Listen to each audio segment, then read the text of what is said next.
In October 2025, Russia's Federal Security Service, the FSB, announced a sweeping criminal investigation against Mikhail Khodorkovsky, once Russia's wealthiest businessman, later a political prisoner, now an exiled regime critic, along with 22 other figures tied to the Russian anti-war movement. The charges: organizing a terrorist organization and attempting to seize power by force. According to the FSB, the group is accused of calling for the liquidation of Putin's government, coordinating with Ukrainian paramilitary units, and financing efforts aimed at overthrowing Moscow's current regime. Most of those named live outside of Russia and already carry designations such as foreign agents or have other legal limits on their travel. Khodorkovsky immediately denied the charges, calling them politically motivated and a sign of Kremlin alarm at recent initiatives to elevate the exiled opposition's legitimacy. Thank you. That again points at the degree of this fear. I've been repeatedly saying that the main enemy of Putin are not Ukrainians, and they are not even Americans. The main enemy of Putin is the Russian people. And what the Russian people are lacking is the political force which could bring more focus in how they think about this illegitimate regime in Russia. And the degree of fear is such that even this anti-war committee, which doesn't have much resources, and one has to remember that the YouTube outreach has been curtailed and, if not completely, banned in Russia, still they fear anyone who has some authority among the Russian population on both sides of the borders. The fear is so huge, and it's been growing, that they have to take such steps. Central to the FSB's case is a political text adopted in 2023, the Berlin Declaration. Drafted by the Russian Anti-War Committee, an opposition bloc formed shortly after Russia's full-scale invasion of Ukraine, the declaration lays out a clear roadmap for political change in Russia. It denounces the war in Ukraine as criminal. It calls for the withdrawal of Russian forces from occupied Ukrainian territories, including those long held since 2014. It declares Putin's regime illegitimate and criminal. It demands the release of political prisoners, and it pledges solidarity with Russian citizens inside the country who speak out. Based on the declaration's wording, the FSB deduces that signatories are calling for the elimination of the incumbent government or regime change, which it portrays as equivalent to planning a coup. To grasp the stakes, keep in mind that while the FSB has the authority to imprison or kill opponents inside Russia, these protests are taking place while the accused are overseas, out of the reach of Moscow. For example, Putin cannot stage tumbles from windows or engineer accidents aboard airplanes against his exiled critics as he could at home. This dynamic increases the criminal case's symbolic weight because it seeks to criminalize dissent in exile, erode any credibility the opposition may have overseas, and send a message that no area is secure. The timing is also notable.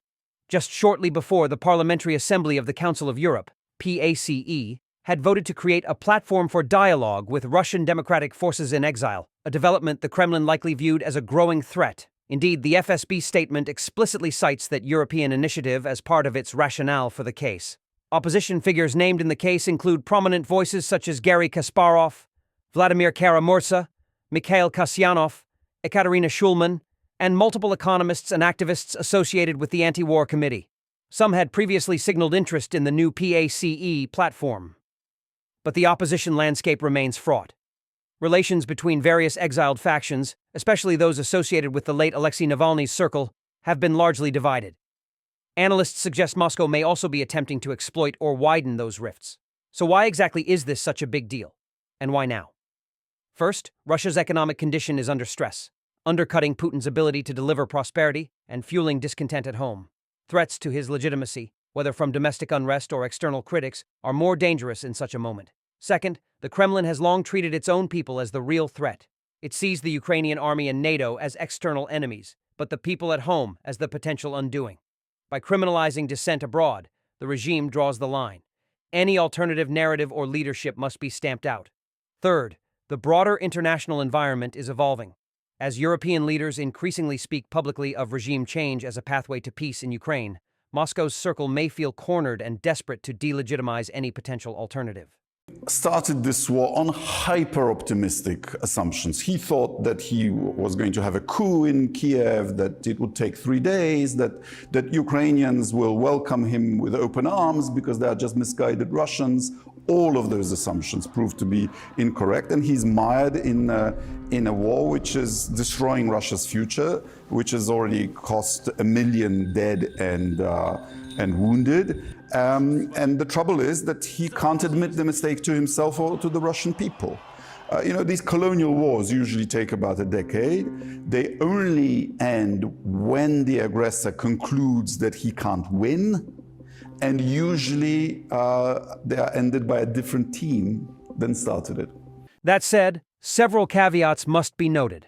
The FSB's allegations, including that the accused financed Ukrainian paramilitaries or recruited fighters, have not been substantiated in public.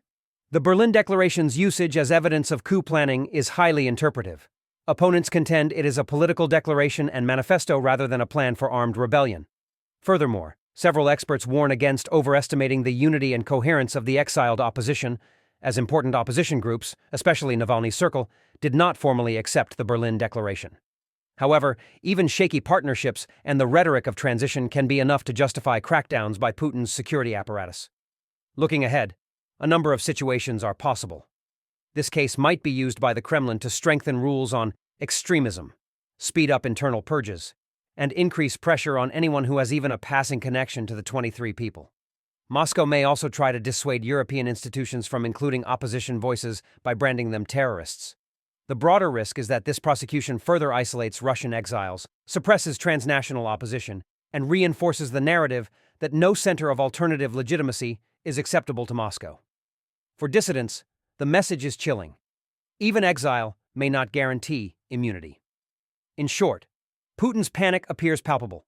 The FSB's case signals that the regime feels threatened not by tanks or NATO, but by ideas, declarations, and the faint glimmer of a Russian opposition that refuses to remain silent, even beyond its borders.